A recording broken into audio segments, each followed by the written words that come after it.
Hello friends, आज हम बात करेंगे आईपीओस के बारे में। अगर आपको लगता है कि आईपीओ शॉर्ट तरीका है पैसे कमाने का मार्केट से, तो ये सही नहीं है। काफी आईपीओस ऐसे होते हैं जहां पे इन्वेस्टर्स को नुकसान होता है। अगर हम 2021 की ही बात करें तो बहुत आईपीओस आए इस साल, बहुत कंपनी ने मार्केट से पैसा उठाया, बट आप सरप्राइज हो जाएंगे ये जान के कि 32% कंपनीज में जिन्होंने इन्वेस्ट किया आईपीओस में, वो लॉस में चल रहे हैं। का जो इशू प्राइस था और अगर आज करंट मार्केट प्राइस से कंपेयर करें तो करंट मार्केट प्राइस कम है। करीब 12% कंपनीज ऐसी है जहां पे इशू प्राइस और मार्केट प्राइस का फर्क सिर्फ 10% का है, यानी ज्यादा इन्वेस्टर्स को फायदा नहीं हुआ।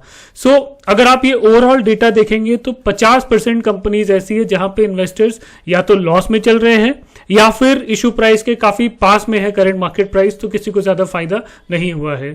जो हाईली लॉस मेकिंग आईपीओस के कुछ एग्जांपल अगर आपको देखने हैं तो पेटीएम, जहां पे इन्वेस्टर्स को काफी नुकसान हुआ, एसजीएस एंटरप्राइजेस, यहां पे भी काफी नुकसान हुआ, Fino payments, CarTrade, tech और ऐसी बहुत सारी कंपनीज है जहां पे लोगों को काफी नुकसान हुआ। 2021 में जैसा कि मैंने कहा काफी कंपनीज ने पैसा उठाया। साल के शुरू के कुछ आईपीओस बहुत सक्सेसफुल थे और उनको देख के काफी कंपनीज मार्केट में आ गई और एक इन्वेस्टर फ्रेंजी, जो आईपीओ फ्रेंजी जिसको कहते हैं, कि सब लोग आईपीओस में पैसा इन्वेस्ट कर रहे हैं ये जाने बिना कि कंपनी फाइनेंशियली कैसा कर रही है, ऑपरेशनली कैसा कर रही है। अगर आपको ये जो कंपनीज है जहां पे आईपीओ का जो प्राइस वर्सेस जो करंट प्राइस है वो कम है, तो एक ट्रेंड आपको अगर देखना है तो ये सारी काफी लॉस मेकिंग कंपनीज है।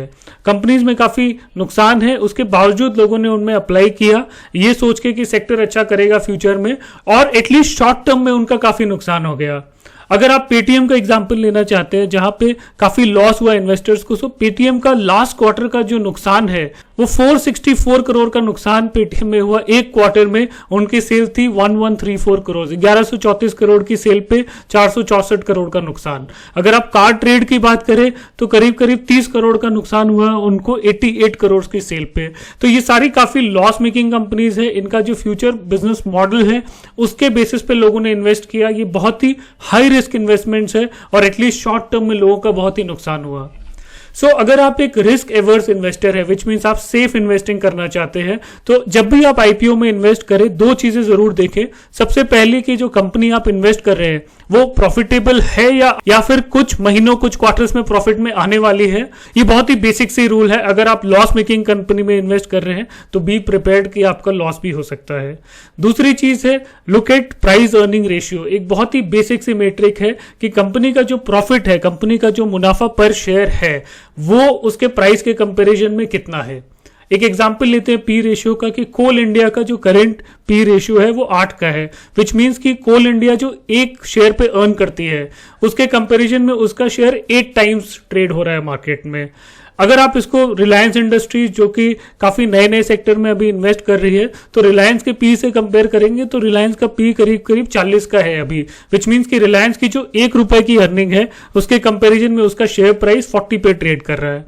तो जनरल जो ट्रेडिशनल इन्वेस्टिंग का रूल होता है कि जितना कम पी हो उतने ही अट्रैक्टिव वैल्यूएशन पे कंपनी आपको मिल रही है, प्रोवाइडेड उसके फ्यूचर ग्रोथ पोटेंशियल हो। अगर कंपनी का ग्रोथ पोटेंशियल अच्छा है और वो अच्छे पी पे आपको मिल रही है तो उसके वैल्यूएशन काफी अच्छे हैं।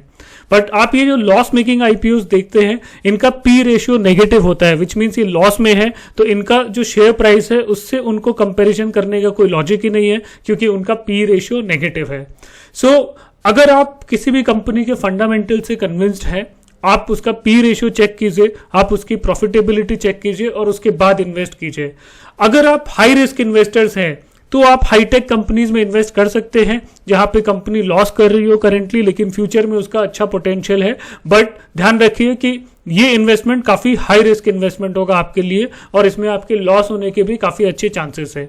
होपफुली आपको आईपीओस के बारे में कुछ नया सीखने को मिला। नेक्स्ट टाइम जब आप इन्वेस्ट करेंगे तो आप कॉन्शियसली इन्वेस्ट करेंगे, आप कंपनी की प्रॉफिटेबिलिटी एक बार चेक करेंगे, उसका वैल्यूएशन चेक करेंगे और उसके बाद ही आप अपने आईपीओ में बिड सबमिट करेंगे। Thank you for watching. जय हिंद, टेक केयर।